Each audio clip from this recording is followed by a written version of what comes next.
Good morning, my dear children.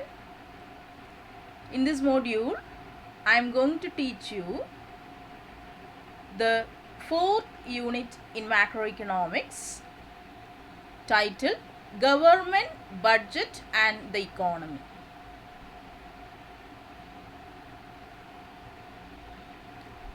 Children, let me start by asking one question to you.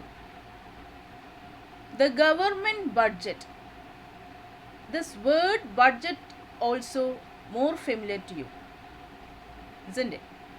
This word you would have heard in your family regarding the household budget, right? Yes. What is the need of maintaining a budget in our family? Is there any need to maintain the budget in our family? What is the use of such maintenance of budget in our family? Yes, if we plan some other activities in our family, we can wisely use our resources, or in an efficient manner we can utilize our scarce resources, right?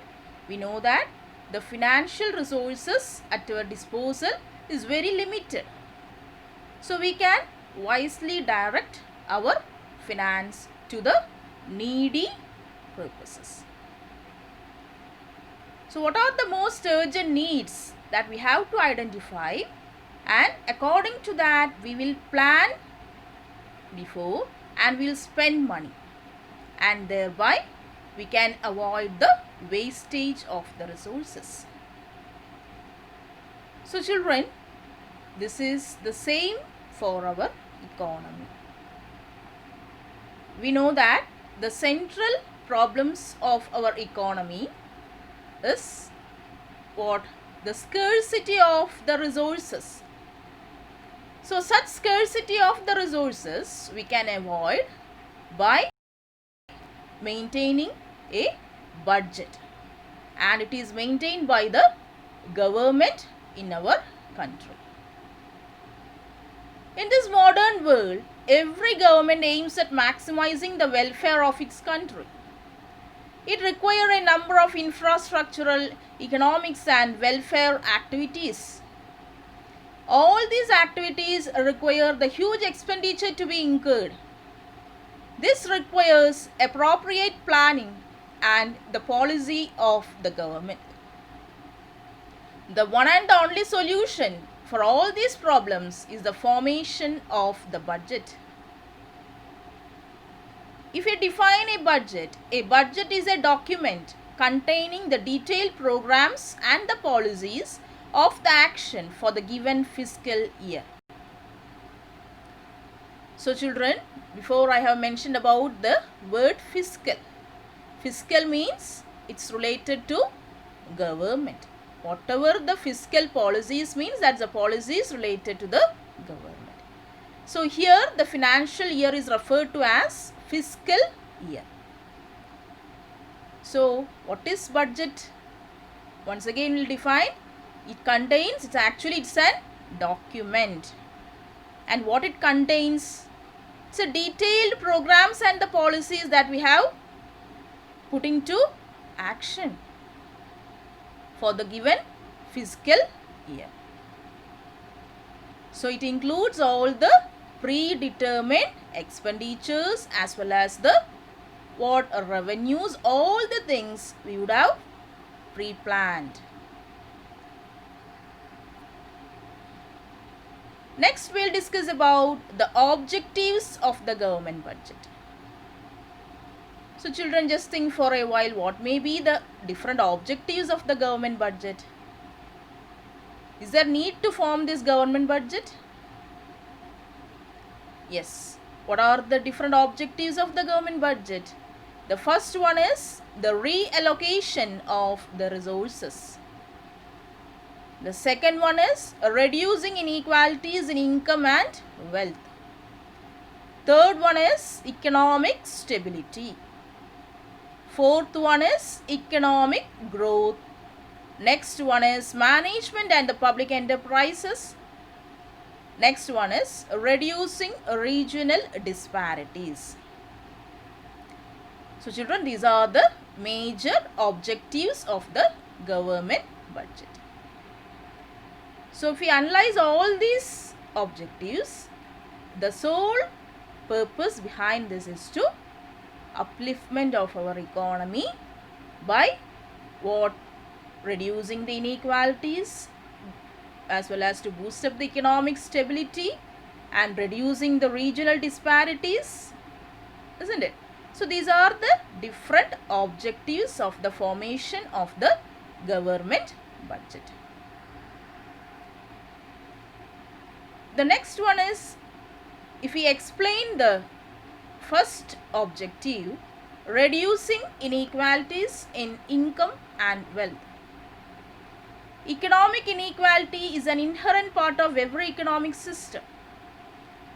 So children, we know that this is the main cause for our retardation of the economic growth, because this is the hindrance factor which causes the economic development not to be boosted up. Economic inequality is an inherent part of every economic system. The government aims to reduce such inequalities of income and wealth through its budgetary policy. The government aims to influence the distribution of the income by imposing the taxes on the rich and spending the more on the welfare of the poor. So here, to reduce the disparities, the government has planned to impose the heavy taxes upon the people who earn more income, and that income through taxes they can spend for the welfare of the poorer sections of the people. The next one is economic stability. What is that? We know that what are the unstable conditions of our economy. The different stages of the economy are studied in your earlier classes, isn't it? What are they? Recession, recovery, yes, boom, depression, then again, yes. These are the different stages of our economy. So through the government budget, we can avoid the fluctuations of our economy, and thereby we can maintain the economic stability in our country. The next one is the management of the public enterprises. We know that the major core sectors of our economy or the strategic industries are kept entirely under the control of the government. That is the natural monopoly.